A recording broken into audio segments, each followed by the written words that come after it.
السلام عليكم ورحمة الله وبركاته.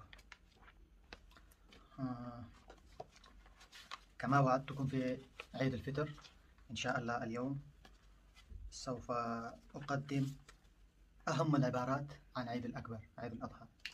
وبعض تلاميذ وأصدقاء قد طلبوا أيضا لهذا السبب.